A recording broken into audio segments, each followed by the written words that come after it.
আসসালামু আলাইকুম। সুনামগঞ্জে কোঠা আন্দোলনে অংশগ্রহণকারী রোগীদের সর্বশেষ একটু আপডেটটা জানাতে চাই। সেটা হচ্ছে রিপনকে দিয়ে যদি শুরু করি। রিপন সে আন্দোলনে অংশগ্রহণ করে সে এখন হচ্ছে ঢাকা শেখ হাসিনা মেডিকেল থেকে ওইখানে তার চিকিৎসা চলছে। আপাতত মোটামুটি ভালো, ততটা ভালোর দিকে বলা যাচ্ছে না। তারপরে আরেকজন রোগী হচ্ছে জামালগঞ্জের সে তোফাজ্জল। সে হচ্ছে সিলেট ওসমানী মেডিকেলে আছে। তার অবস্থা ২ বার অপারেশন হইছে। অপারেশন হওয়ার পর ১ গুরুর থেকে চামড়া নিয়ে আরেক গুরুর মধ্যে লাগানো হবে। তারপরে তার সুস্থতা। তার জন্য ডাক্তার যেমনটা বলছিল যে তার এখানে তো অনেকটা বড় ক্ষত। সেক্ষেত্রে হচ্ছে তাকে মাংস, মাছ, ডিম এগুলো একটু বেশি করে খাওয়ার জন্য বলছে। যেন এটা হচ্ছে পূরণ হয়ে যায় গ্যাপটা। পূরণ হলে তারপরে হচ্ছে চামড়া নিয়ে এখানে হচ্ছে লাগিয়ে দিলে আবার সুস্থ হবে সে আশ্বাসও দিয়েছে ডাক্তার সাহেবের। তারপরে আরেকজন রোগী আছে যিনি হচ্ছেন আমাদের জুহরের ভাই। তিনি প্রথমে হচ্ছে ৪ তারিখ এমবিজি মেডিকেল ওসমানী মেডিকেলে গিয়েছিল। ৪ তারিখ তো হচ্ছে সরকার পতন হয়নি। সেই সময় হচ্ছে ওনাকে এখানে রাখেননি। বলছিল যে তারা হচ্ছে যারা কোঠা আন্দোলনের রোগী তাদেরকে যেন আরো হচ্ছে বেশিভাবে ক্রিটিক্যাল অবস্থা করে দেওয়া হয় যেন ওনারা পরবর্তীতে কখনো আন্দোলনে অংশগ্রহণ করতে পারে না। তো এমন হুমকির মুখে পড়ে উনি হচ্ছে অনেকটা ভয়ে ইয়া থেকে বেরিয়ে গেছেন। অনেকটা হচ্ছে ছাড়পত্র নিয়ে অনেকটা পালিয়ে যাওয়ার মতো। তারপরে অন্য একটা প্রাইভেট মেডিকেলে হচ্ছে ভর্তি হয়েছিল। সেখান থেকে তত একটা কাঙ্ক্ষিত সেবা পাননি। ওইখান থেকে তারপর বাড়িতে চলে আসছে। এখন উনি হচ্ছে সদর মেডিকেলে আছে।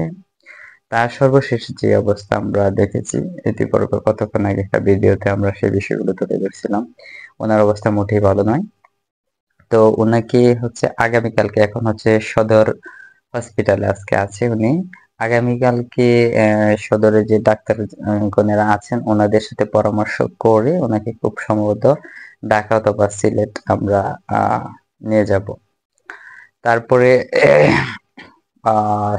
আছে আমাদের শ্রীকান্ত ভাই যিনি হচ্ছেন পানের ব্যবসা করতেন। ওনার অবস্থা প্রথম অবস্থায় ভালো ছিল না। উনিও হচ্ছে টাকার অভাবে চিকিৎসা নিতে পারতেছিল না। তারপর আমরা মোটামুটি একটা টাকা দিয়ে ওনাকে হচ্ছে সিলেট পাঠাই।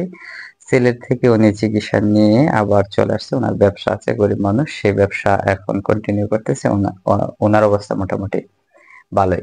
তাছাড়া আরো বেশ কয়েকজন হচ্ছে সিলেট থেকে আহ চিকিৎসা নিয়েছেন।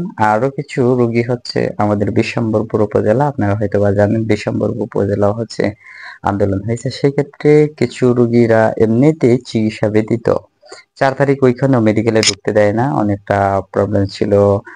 যারা অংশগ্রহণ করছে আহত হয়েছে এদেরকে চিকিৎসা দেবে না ওইরকম। তো অনেক রোগীরা হচ্ছে বাড়িতে বিনা চিকিৎসায় এমনিতেই ভালো হয়ে গেছেন। কিছু কিছু রোগী হচ্ছে সুনামগঞ্জ সদরেও আসেননি, বাড়িতে থাকতে থাকতে এখন হচ্ছে আর ভালো হচ্ছে না।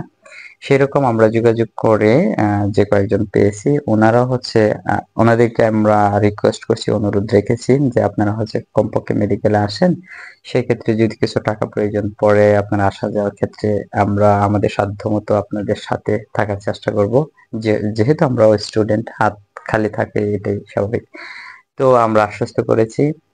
তো ওনারা হচ্ছে মেডিকেলে আসলে ওনাদেরকে দেখে ওনাদেরও অবস্থা যদি মনে করেন ডাক্তাররা যে ওনাদেরকেও ঢাকা অথবা সিলেট পাঠালে ভালো হবে, সেক্ষেত্রে আমরা সেই ব্যবস্থাগুলোই নেব। আর সর্বশেষ আরো হচ্ছে আমরা প্রায় ২টি লিস্টে এরকম যা পেয়েছি ৫০ জন রোগী যারা হচ্ছে আহত হয়েছে। প্রাথমিক চিকিৎসা, কেউ হচ্ছে অল্প চিকিৎসা, কেউ হচ্ছে না চিকিৎসা নিচ্ছে না তারপর হচ্ছে সুস্থ হয়ে গেছে। ওনাদের জন্য আলহামদুলিল্লাহ। সর্বোপরি আমাদের বেশ কয়েকজনই হচ্ছে এখনো চিকিৎসা চলতেছে, ভালো নেই। তো সর্বশেষ আরেকটি কথা এখানে এই ভিডিওর মধ্যে বলে দিতে চাই, সেটা হচ্ছে আন্দোলনে অংশগ্রহণ করে এখনো যারা বিভিন্নভাবে চিকিৎসা নিয়েছেন বাট হচ্ছে সুস্থ হননি, এরকম যদি কেউ থেকে থাকেন দয়া করে আমাদের সাথে একটু যোগাযোগ করার অনুরোধ রইল। আমাদের নাম্বারও আছে, যে কেউ সাথে যদি যোগাযোগ করেন, বিশেষ করে আমার সাথে যোগাযোগ করেন, সেক্ষেত্রে আমরা সর্বোচ্চ সহযোগিতার আশ্বাস আপনাকে দিচ্ছি। আপনি হচ্ছে অনেক সময় হচ্ছে বিভিন্ন কাজ কাম ঝামেলা ওই জন্য হয়তো বা এটা একটু গুরুত্ব দিচ্ছেন না। আমরাও অনুরোধ করছি আন্দোলনে অংশগ্রহণ করে যদি আহত হন এবং আহতের ক্ষেত্রে এখনো সেই চিকিৎসা নেননি বা চিকিৎসা কাঙ্ক্ষিত কিছু চিকিৎসা নেওয়ার পরও দেখা গেছে আপনি সুস্থ হননি, সেক্ষেত্রে দয়া করে আর কালক্ষেপণ না করে আমাদের সঙ্গে যোগাযোগ করুন। আমরা আপনাদেরকে সর্বোচ্চ সহযোগিতা করব, সেই আহ আহ, সেই আশা ব্যক্ত করছি আর কি। তো আর কথা বাড়াবো না, সবাইকে ধন্যবাদ। আসসালামু আলাইকুম।